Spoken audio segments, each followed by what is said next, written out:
15 assists. Was it a different effort for you, looking to pass more? Shot just wasn't falling for you. How did you kind of attack this game? I guess my mindset was that eventually they'd fall, and just got to affect the game in a different way. Try to get my hand on balls defensively. Just try to do anything I can to affect the game. And for me today, it was getting guys involved, while just staying confident in what I do. Just talked about the disappointing first half, all the fouling, gucked up game. What did you see as what was going on then, and how you guys responded to it? It's Toronto, man.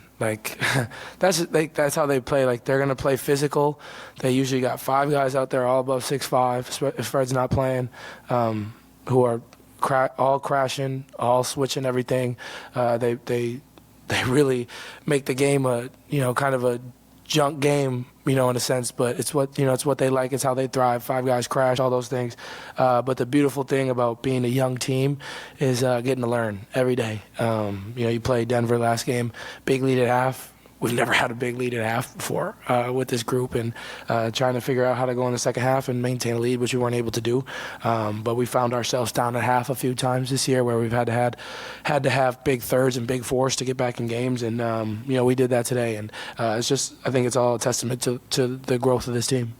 You guys only gave up 14 points in that fourth quarter. I think that was your first win when trailing entering the fourth. What did you guys do so well down the stretch in your eyes? I thought that group that started that fourth did a good job of getting stops and just playing free. And I think TJ did a good job of helping push the pace, and he got on me to, stay aggressive even if it's not falling, and he kind of was able to take over that facilitating role while, I tried to stay aggressive or try to affect the game another way. And O'Shea was really big for us, made a lot of big, hustle plays, but Isaiah as well.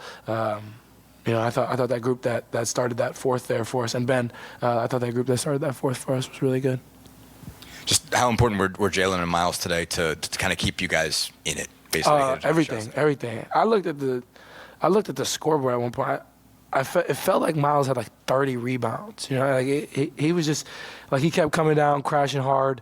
But like I said, that's Toronto. They're gonna crash 5, so guys got to come back and rebound. And I thought we did a really good job. All our bigs tonight did a good job of coming down, helping rebound.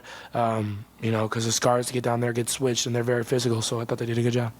Tyrese, we saw you kind of feel like finally saw one go down. What were you thinking, or was it just that? Yeah, just finally. It just felt like I couldn't get one to go. I couldn't buy a bucket. I'm missing layups.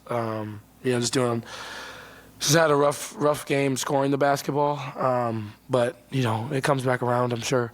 Law of averages, shots are gonna go down next game. So just stay with it. And then Rick really hit home on that halftime speech, how he was really displeased with that entire first half.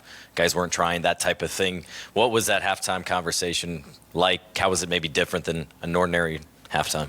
I think the great part about Rick as a coach and this organization is we got guys that are honest with each other, and we have a lot of respect for each other to where we can say the truth and say things that are really going on out there and kind of just get over it, and understanding that it's not attacking anybody or coming after anybody, but it's challenging you as a basketball player. And Rick does a good job of that, challenging all of us from starters to the second group.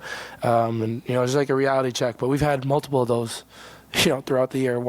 Those first 3 games here at home, we had to be better at halftime, had to have a good second half, and we were able to do that. And I thought, I think it's kind of a shock, and not a shock because we got guys who have played Toronto before, but it's like I said, they kind of junked the game up, and they're very physical. They got guys who crash the glass with their eyes closed, it feels like, so you got to be prepared and be able to, put up a fight, be physical back. And, it felt like things weren't going our way in the first half, whether it be shots not going in, they're getting the 50-50 balls not getting called, whatever. It's just basketball. And, we should figure it out in the second half. Tyrese, what's impressed you the most about Benedict Mathurin so far this season? I keep harping on this, just the confidence that he has, and just playing free. And I think he's growing and learning every day. And that's the great part about being a rookie in this game, especially when you're ahead talent-wise. And, you're when the game slows down, which it'll take a while. I'm sure it's still going fast for him, but you can see the IQ and starting to learn the game more, and you can see where it's slowing down for him. We saw you leave the game briefly. How's the ankle feel? It hurts right now, but I'll be all right.